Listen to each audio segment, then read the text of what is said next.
आज आइए हम स्वर्गीय माता और स्वर्गीय परिवार शीर्षक उपदेश के साथ अध्ययन करने का कुछ समय लें।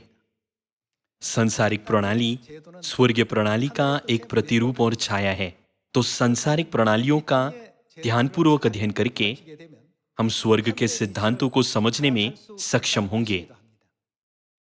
बाइबल की शिक्षाओं के अनुसार हम मूल रूप से स्वर्गदूत थे जो स्वर्ग में रहते थे। स्वर्ग में स्वर्गदूतों के रूप में हमने परमेश्वर के विरुद्ध पाप किया और पृथ्वी पर निकाल दिए गए। हमने शरीर धारण किया और हमें एक ऐसा जीवन दिया गया जो लगभग 70 या यदि हमारे पास बल है तो 80 साल तक रहता है। लेकिन परमेश्वर ने हम पर दया की और यीशु मसीह के नाम से इस पृथ्वी पर आए। उन्होंने सभी लोगों के पापों को उठाकर क्रूस पर अपना लहू बहाया और हमारे उन सभी पापों को क्षमा किया जो हमने स्वर्ग में किए थे।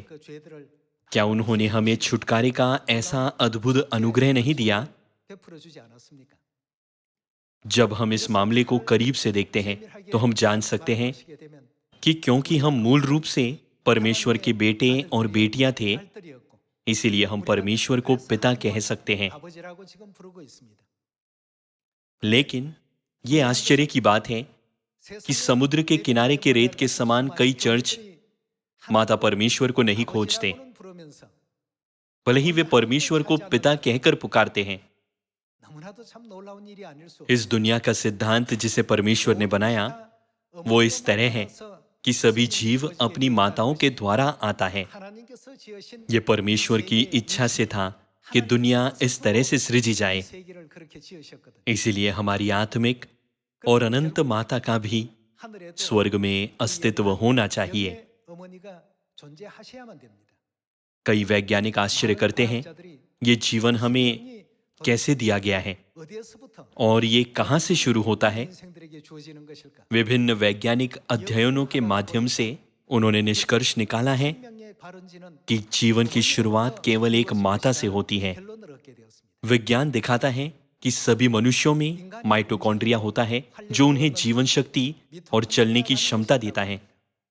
केवल माता के माइटोकॉन्ड्रिया का डीएनए उनकी संतान को सौंपा जाता है।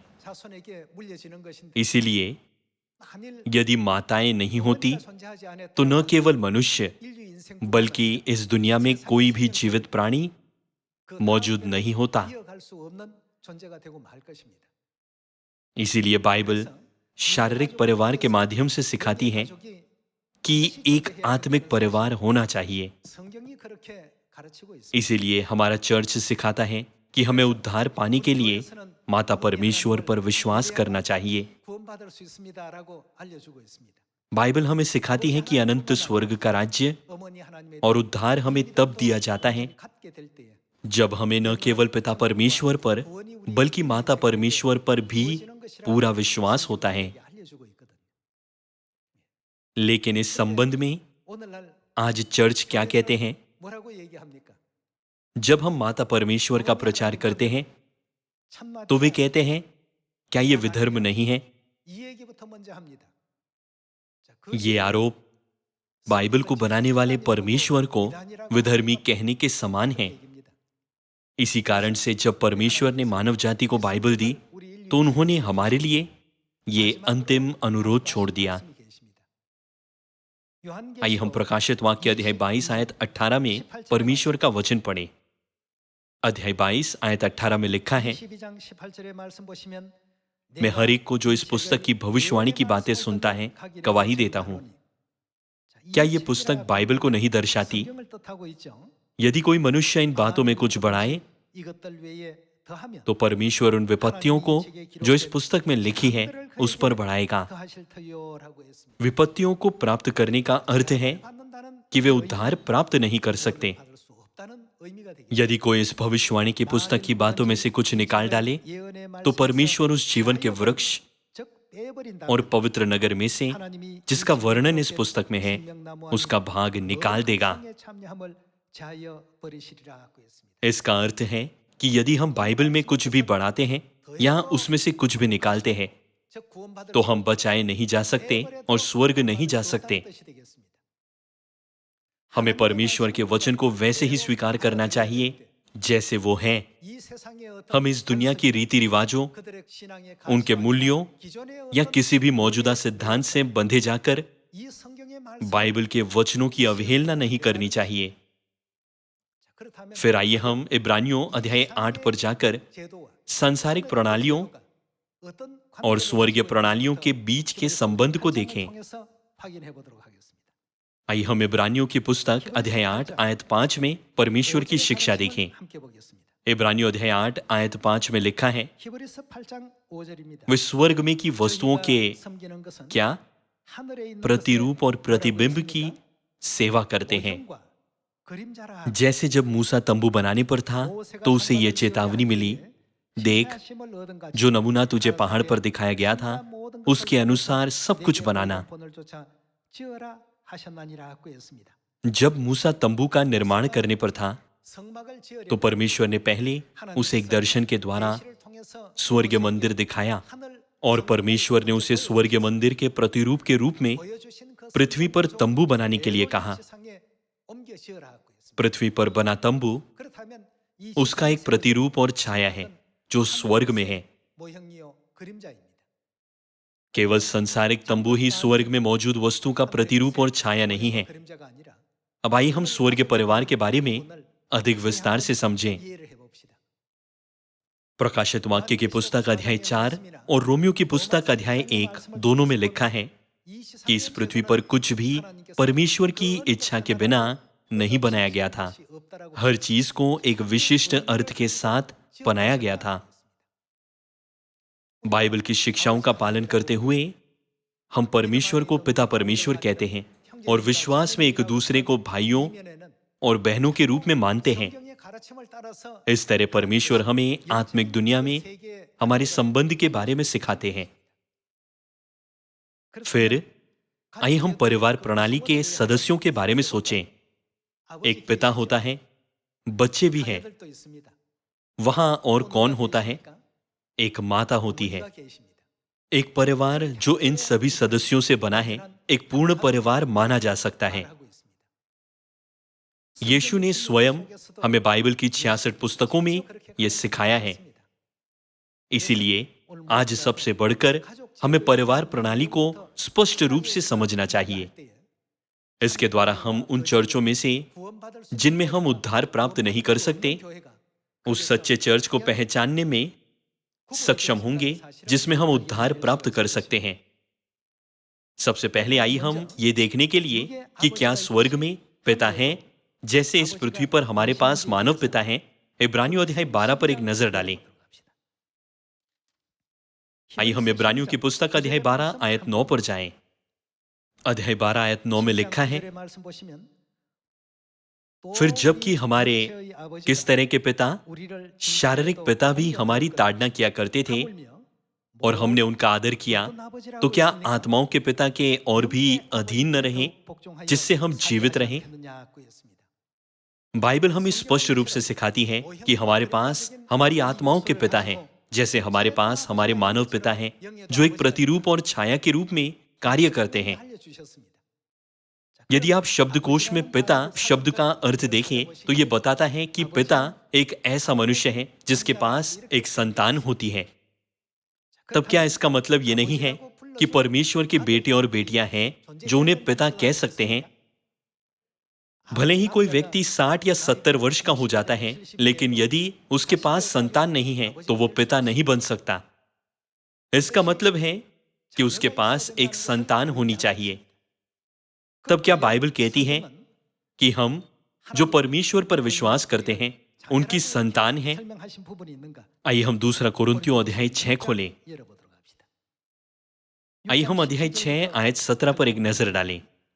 अध्याय 6 आयत 17 में लिखा है, इसीलिए प्रभु कहता है, उनके बीच में से निकलो और अलग रहो और अशुद्ध वस्तुओं को मत छुओ, तो मैं तुम्हें ग्रहण करूंगा और मैं तुम्हारा क्या? तुम्हारा पिता हूंगा और तुम मेरे कौन? मेरे बेटे और बेटियां होगे। बाइबल कहती है कि हम परमेश्वर के बेटे और बेटियां होंगे। ये किसका वचन है? ये लिखा है, ये सर्वशक्तिमान प्रभु परमेश्वर का वचन है। चूंकि ये परमेश्वर की गवाही है कि वो हमारे लिए पिता होंगे और हम उनके बेटे और बेटियां होंगे, क्या हम इन वचनों को सत्य से हटा सकते हैं? कदापि नहीं। यदि ये किसी मनुष्य ने कहा होता तो उसका सिद्धांत गलत हो सकता है या त्रुटिपूर्ण हो सकता है, लेकिन ये परमेश्वर के वचन और उनकी शिक्षा है। इसीलिए परमेश्वर ने कहा, बाइबल में कुछ भी न बढ़ाएं और न ही उसमें से कुछ निकालें। हमें स्वर्गीय परिवार प्रणाली के बारे में बताने के लिए, जो हमारा आत्मिक संबंध दिखाती है, परमेश्वर ने पृथ्वी को स्वर्ग में जो कुछ है उसके एक प्रतिरूप और छाया के रूप में बनाया है। इस प्रकार एक पिता है और उसके बेटे और बेटियां हैं, लेकिन एक परिवार के पूर्ण होने के लिए एक माता का होना आवश्यक है। फिर भी आज हमारे आसपास के कई चर्चों को देखें। क्या कोई चर्च है जो कहता है तुम्हें उद्धार पाने के लिए माता परमेश्वर पर विश्वास करना चाहिए? वे पिता परमेश्वर को खोजते हैं, लेकिन माता परमेश्वर को नहीं। ये वास्तव में आश्चर्यजनक और अजीब है। यदि बाइबल में नहीं है तो हमें माता परमेश्वर पर विश्वास करने की आवश्यकता नहीं है, लेकिन परमेश्वर ने पहले ही बाइबल में इसे स्पष्ट कर दिया है। हमारा स्वर्गीय परिवार संसार के लोगों से अलग है। वे रविवार की आराधना करते हैं, लेकिन हम शनिवार को सबत मनाते हैं। वे क्रिसमस मनाते हैं, लेकिन हम फसह मनाते हैं। संसार के चर्चों और हमारे चर्च के बीच बहुत बड़ा अंतर है। सभी लोगों, मान लीजिए कि किसी राज्य के राजा ने कुछ करने का आदेश दिया है, क्या इसे शाही आदेश नहीं माना जाएगा? यदि कोई राजा की आज्ञा में कुछ बढ़ाता या उसमें से कुछ निकालता है तो उसकी सजा क्या होगी? ऐसे व्यक्ति को विद्रोही कहा जाता है। यह एक गंभीर पाप है। बाइबल की 66 पुस्तकों के सभी वचन शाही आज्ञाओं के समान हैं। हमें उनमें कुछ भी नहीं बढ़ाना या घटाना नहीं चाहिए। परमेश्वर ने बाइबल की 66 पुस्तकों में कहा है कि जैसे हमारे पास मानव पिता माता भाई और बहनें हैं, वैसे ही हमारे पास पिता परमेश्वर, माता परमेश्वर और आत्मिक भाई बहन होने चाहिए। आइए हम गलातियों अध्याय 4 में परमेश्वर के वचन के द्वारा इसे समझें। आइए हम गलातियों अध्याय 4 पर जाएं। अध्याय 4 आयत 26 में लिखा है, पर ऊपर अर्थात स्वर्ग में कि यरूशलेम स्वतंत्र है, और वो कौन है? वो हमारी माता है। यहां माता शब्द से पहले हमारी शब्द किसे दर्शाता है? क्या वे संतान नहीं है जो इस माता को हमारी माता कहते हैं? आज संसार में कई चर्च और कई ईसाई हैं, लेकिन क्या वे माता परमेश्वर पर विश्वास करते हैं? वे कहते हैं, माता परमेश्वर, मैंने इस शिक्षा के बारे में कभी नहीं सुना। इतने सारे लोगों को इस पर सवाल करते हुए देखना वास्तव में दुखद है। शब्द पिता परमेश्वर से अनुमान लगा सकते हैं कि माता का अस्तित्व है। यदि माता परमेश्वर का अस्तित्व नहीं होता तो पिता परमेश्वर के शीर्षक की कोई आवश्यकता नहीं होती। हम परमेश्वर को केवल परमेश्वर कह सकते हैं। चूंकि परमेश्वर ने समझाया कि सांसारिक प्रणाली स्वर्ग में की प्रणाली का प्रतिरूप और छाया है, इसीलिए हमें सांसारिक परिवार प्रणाली के द्वारा स्वर्ग परिवार प्रणाली को समझना चाहिए। इसके बारे में सोचिए, वो कौन होगा जो किसी के लिए मर सकता है? माता पिता आमतौर पर अपने बच्चों के लिए बलिदान करते हैं, लेकिन ऐसे बहुत से लोग नहीं हैं जो दूसरों के लिए बलिदान करते हैं। परमेश्वर के लिए मनुष्य कौन है कि परमेश्वर के लिए अत्यंत दर्दनाक पीड़ा से गुजरने और क्रूस पर मरने तक भी उनसे प्रेम करना संभव है? वे परमेश्वर की संतान हैं, लेकिन वे संतान कहती हैं पिता परमेश्वर का अस्तित्व होना चाहिए। लेकिन वे माता परमेश्वर पर विश्वास नहीं करते। इसीलिए वे जीवन की ओर ले जाने वाले अंतिम द्वार को खोलने में असमर्थ हैं, जो परमेश्वर का रहस्य है। बच्चों की परियों की कहानी अली बाबा और 40 चोर में एक जादुई वाक्यांश है जो कहता है, खुल जा सिमसिम। कहानी में जादुई वाक्यांश खुल जा सिमसिम ने एक गुफा का मुंह खोला जिसमें चोरों ने खजाना छिपाया था। लेकिन यदि वाक्यांश गलत होता तो गुफा का मुंह नहीं खुलता, चाहे वो वाक्यांश कितना ही समान क्यों ना होता और उन्होंने इसे कितनी बार कहा होता। फिर स्वर्ग के द्वार कब खुलेंगे? केवल जब हम पूरी तरह से माता परमेश्वर को महसूस करते हैं और ग्रहण करते हैं, तो हमारे उद्धार का द्वार पूरी तरह से खोला जा सकता है। सभी मानव जाति को न केवल पिता परमेश्वर पर बल्कि माता परमेश्वर पर भी विश्वास करना चाहिए। आइए हम गलातियों अध्याय 4 आयत 28 पर जाएं। हे भाइयों, हम क्या हैं? हम इसहाक के समान प्रतिज्ञा की संतान हैं।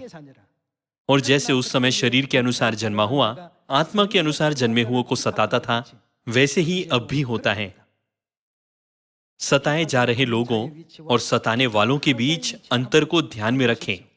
यह लिखा है कि यरूशलेम, स्वर्गीय माता की संतान वे हैं जिन्हें सताया जाता है, लेकिन वे प्रतिज्ञा की संतान हैं। आयत 30 में लिखा है, परंतु पवित्र शास्त्र क्या कहता है? दासी और उसके पुत्र को निकाल दें, क्योंकि दासी का पुत्र स्वतंत्र स्त्री के पुत्र के साथ उत्तराधिकारी नहीं होगा। इसीलिए हे भाइयों, हम दासी के नहीं परंतु स्वतंत्र स्त्री की संतान हैं। आयत 26 में स्वतंत्र स्त्री कौन है?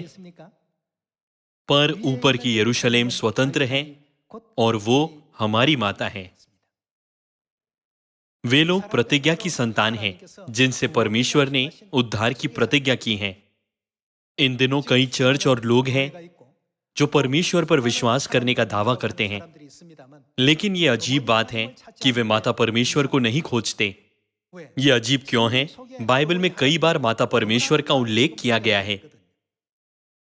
मूल इब्रानी बाइबल में परमेश्वर को कभी कभी एक वचन संज्ञा के साथ, लेकिन मुख्य रूप से बहुवचन संज्ञा के साथ, अर्थात एलोहिम शब्द के साथ वर्णित किया गया था।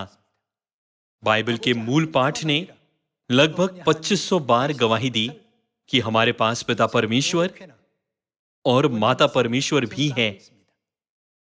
जब हम लोगों से कहते हैं माता परमेश्वर पर विश्वास करो, तो लोग सोचते हैं कि हम एक अजीब संगठन से आए हैं। वास्तव में संसार की शुरुआत से यह सबसे बुनियादी शिक्षा रही है जिसे परमेश्वर ने अब्राहम, इसहाक, याकूब और मूसा के समय में भी सिखाया था। चूंकि उनके पास यह बुनियादी शिक्षा नहीं है, इसीलिए वे परमेश्वर की व्यवस्थाओं और नियमों को बहुमूल्य नहीं मान सकते। परमेश्वर ने कहा बाइबल में न तो कुछ बढ़ाना और ना ही घटाना, लेकिन वे कहते हैं परमेश्वर प्रेम है। मुझे नहीं लगता कि परमेश्वर मुझे केवल इसीलिए नरक भेजेंगे क्योंकि मैं परमेश्वर के वचन की थोड़ी सी अवज्ञा करता हूं। लोग आसानी से खुद को तर्कसंगत बनाते हैं, इसीलिए चर्च आसानी से कहते हैं आपके पास इतना जटिल विश्वास क्यों है? आपको बस विश्वास करने की जरूरत है। सभी लोगों, ये गलत नहीं है। जो लोग पूरी तरह से परमेश्वर के सत्य पर विश्वास करते हैं वे बचाए जाएंगे। लेकिन कितने झूठे दावे हैं।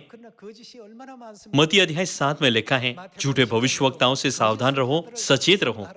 परमेश्वर ने कई बार हमें यह चेतावनी दी है, लेकिन हम कैसे जानते हैं कि कौन सच्चा भविष्यवक्ता है और कौन झूठा भविष्यवक्ता है? परमेश्वर के एक सच्चे भविष्यवक्ता के विश्वास के केंद्र में हमेशा परमेश्वर का वचन होता है। यदि हम बाइबल में कुछ भी बढ़ाते या घटाते हैं तो हम स्वर्ग नहीं जा सकते।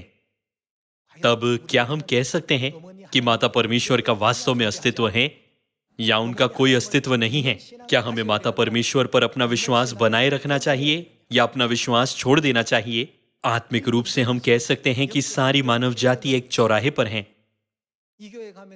सभी चर्च इस बात पर जोर देते हैं कि वे जो सिखाते हैं वो सही है, लेकिन बाइबल में कहीं भी हम उस बात का आधार नहीं खोज सकते जिस पर वे जोर देते हैं। इसीलिए परमेश्वर ने हमें संसार की सृष्टि के समय से ही माता परमेश्वर के सत्य के प्रति जागृत किया है। आइए हम उत्पत्ति की पुस्तक की अध्याय 1 आयत 26 पर जाएं। ये परमेश्वर के वचन हैं। ये कोई उपन्यास या नाटक नहीं है। फिर परमेश्वर ने कहा, हम मनुष्य को अपने स्वरूप के अनुसार अपनी समानता में बनाए। इसके बारे में सोचिए, क्या मनुष्य ये नहीं कहते कि परमेश्वर सृष्टि करता है जिन्होंने हमें बनाया है? वे क्या कहते हैं कि कितने सृष्टि करता है? वे कहते हैं कि एक ही सृष्टि करता है। लेकिन परमेश्वर ने यहां क्या कहा? परमेश्वर ने कहा, हम मनुष्य को बनाए। उन्होंने ये नहीं कहा, मैं मनुष्य को स्वयं से बनाऊंगा। सभी लोगों, परमेश्वर बुद्धि और ज्ञान की शुरुआत और स्रोत है। क्या आपको लगता है कि परमेश्वर मैं और हम इन शब्दों के बीच का अंतर नहीं जानते? उन्होंने कहा, हम मनुष्य को बनाए। उन्होंने कहा हम। दूसरे शब्दों में, क्या आप नहीं देख सकते कि केवल एक ही सृष्टि करता है? ये कहना कितना झूठ और गलत है। बाइबल कहती है कि हम मनुष्य को अपने स्वरूप के अनुसार बनाए। इसे समझना बहुत आसान है। परमेश्वर ने मैं नहीं, लेकिन हम कहा। चाहे बाइबल किसी भी भाषा में लिखी गई हो, परमेश्वर ने कहा, हम मनुष्य को बनाए। उन्होंने कभी नहीं कहा, मैं मनुष्य को बनाऊंगा। कुछ लोग कहते हैं, खैर पादरी, क्या ये स्वर्गदूतों को नहीं दर्शाता? तब क्या स्वर्गदूत हमारे सृष्टि करता है? नहीं, वे नहीं हैं। केवल परमेश्वर ही सृष्टि करता है, जिन्होंने मानव जाति को बनाया है। तब परमेश्वर ने क्यों कहा, हम मनुष्य को बनाए? आइए हम आयत 26 के साथ जारी रखें। फिर परमेश्वर ने कहा, हम मनुष्य को अपने स्वरूप के अनुसार अपनी समानता में बनाएं, और वे समुद्र की मछलियों और आकाश के पक्षियों और घरेलू पशुओं और सारी पृथ्वी पर और सब रेंगने वाले जंतुओं पर जो पृथ्वी पर रेंगते हैं अधिकार रखें। तब परमेश्वर ने मनुष्य को अपने स्वरूप के अनुसार उत्पन्न किया। अपने ही स्वरूप के अनुसार परमेश्वर ने उसको उत्पन्न किया। नर और नारी करके उसने मनुष्यों की सृष्टि की। परमेश्वर के स्वरूप में नर और नारी बनाए गए थे। लंबे समय से लोगों ने परमेश्वर के नर स्वरूप को पिता परमेश्वर कहा है। तब हमें परमेश्वर के नारी स्वरूप को क्या कहना चाहिए? उत्पत्ति की पुस्तक के पहले अध्याय से भी ये दिखाता है कि पिता परमेश्वर और माता परमेश्वर ने सारी मानव जाति को बनाया। चूंकि पिता परमेश्वर और माता परमेश्वर का निश्चित रूप से अस्तित्व है, तो और किसका अस्तित्व है? उनके बेटे और बेटियों का भी अस्तित्व है। उन्हें स्वर्गीय परिवार कहा जाता है। हम स्वर्गीय परिवार हैं। इसीलिए जब 2000 वर्ष पहले यीशु इस पृथ्वी पर आए, तो उन्होंने कहा, मैं तुम्हें एक नई आज्ञा देता हूं, एक दूसरे से प्रेम रखो। परमेश्वर ने प्रेम पर सबसे अधिक जोर दिया। हमारे पास पिता परमेश्वर और माता परमेश्वर है, और पिता परमेश्वर और माता परमेश्वर के द्वारा हम सभी परमेश्वर के बेटे और बेटियां बने हैं। माता परमेश्वर पर विश्वास किए बिना हमें न तो अनंत जीवन दिया जा सकता है और ना ही उद्धार। यीशु इस पृथ्वी पर अपने खोए हुए परिवार को खोजने के लिए आए। यह लूका रचित सुसमाचार अध्याय 19 आयत 10 में लिखा है। यह उत्पत्ति अध्याय 1 में भी लिखा है कि पिता परमेश्वर और माता परमेश्वर का अस्तित्व है। और प्रेरित पौलुस ने गलातियों अध्याय 4 में लिखा, ऊपर की यरूशलेम स्वतंत्र है और वो हमारी माता है। प्रकाशित वाक्य अध्याय 19, 21 और 22 में प्रेरित यूहन्ना ने बार बार जोर दिया कि मेमने की पत्नी दुल्हन का निश्चित रूप से अस्तित्व है। आइए हम प्रकाशित वाक्य अध्याय 19 पर जाएं। अध्याय 19 आयत 6। फिर मैंने बड़ी भीड़ का सा और बहुत जल का सा शब्द और गर्जन का सा बड़ा शब्द सुना, हालेलुया, क्योंकि प्रभु हमारा परमेश्वर सर्वशक्तिमान राज्य करता है। आओ हम आनंदित और मगन हो और उसकी स्तुति करें, क्योंकि मेमने का विवाह पहुंचा है और उसकी दुल्हन ने अपने आप को तैयार कर लिया है। शब्द मेमना यीशु को दर्शाता है। क्या यीशु के पास पत्नी थी? नहीं। हालांकि प्रेरित यूहन्ना ने एक प्रकाशन देखा कि मेमने की पत्नी ने खुद को तैयार किया है। इसका मतलब है कि पूरी दुनिया के लिए उनके बारे में जानने का समय आ गया है। आइए हम मेमने की पत्नी के बारे में समझने के लिए प्रकाशित वाक्य अध्याय 21 आयत 9 देखें। फिर जिन 7 स्वर्गदूतों के पास 7 अंतिम विपत्तियों से भरे हुए 7 कटोरे थे, उनमें से एक मेरे पास आया और मेरे साथ बातें करके कहा, इधर आ, मैं तुझे दुल्हन अर्थात मेमने की पत्नी दिखाऊंगा। स्वर्गदूत ने प्रेरित यूहन्ना से कहा, मैं तुझे मेमने की पत्नी दिखाऊंगा। एक स्वर्गदूत वो है जो परमेश्वर के दूत कार्य करता है, इसीलिए स्वर्गदूत कभी झूठ नहीं बोलते। आइए हम आयत 10 देखें। तब वो मुझे आत्मा में एक बड़े और ऊंचे पहाड़ पर ले गया और उसने क्या दिखाया? पवित्र नगर यरूशलेम को स्वर्ग से परमेश्वर के पास से उतरते दिखाया। उसने कहा, मैं तुझे मेमने की पत्नी दिखाऊंगा, और उसे यरूशलेम दिखाया। आइए हम ये समझने के लिए कि यरूशलेम का आत्मिक रूप से क्या अर्थ है, गलातियों अध्याय 4 पर वापस जाएं, जिसे हमने पहले पढ़ा था। गलातियों अध्याय 4, गलातियों की पुस्तक अध्याय 4 आयत 26। पर ऊपर की यरूशलेम मेमने की पत्नी स्वतंत्र है, और वो हमारे लिए कौन है? वो हमारी माता है। आइए हम प्रकाशित वाक्य अध्याय 22 आयत 17 देखें। आत्मा और दुल्हन दोनों कहती हैं। प्रकाशित वाक्य अध्याय 19 कहता है मेमना और मेमने की पत्नी, और प्रकाशित वाक्य अध्याय 21 कहता है मेमना और दुल्हन, और प्रकाशित वाक्य अध्याय 22 कहता है आत्मा और दुल्हन। क्या वे सभी एक दूसरे से अलग हैं? वे सभी एक ही है। पवित्र आत्मा पिता परमेश्वर है। तब हमारे लिए हमारे पिता की दुल्हन कौन है? माता। पिता परमेश्वर और माता परमेश्वर ने कहा कि हमें क्या करना चाहिए। परमेश्वर सभी मानव जाति से ये कहते हैं, आ, और सुनने वाला भी कहे आ, जो प्यासा हो वो आए, और जो कोई चाहे वो जीवन का जल सेंत में ले।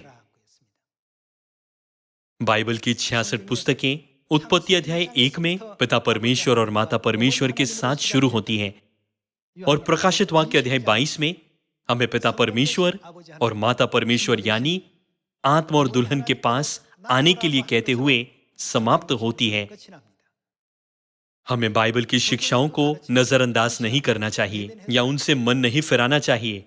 आपको इन सभी चीजों को पहचानने में सक्षम होना चाहिए।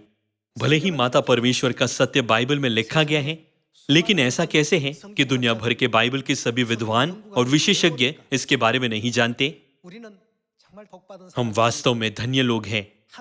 हम प्रतिज्ञा की संतान बन गए हैं, जो स्वर्गीय पिता को हमारे पिता और स्वर्गीय माता को हमारी माता कह सकती है। पहला यूहन्ना अध्याय 2 के अनुसार परमेश्वर की प्रतिज्ञा क्या है? वो अनंत जीवन है, और हम वही हैं जिन्होंने वो प्रतिज्ञा प्राप्त की है। कृपया विश्वास कीजिए कि आप यहाँ स्वयं नहीं आए हैं, बल्कि वो परमेश्वर ही हैं जिन्होंने आपको इस स्थान तक पहुंचाया है।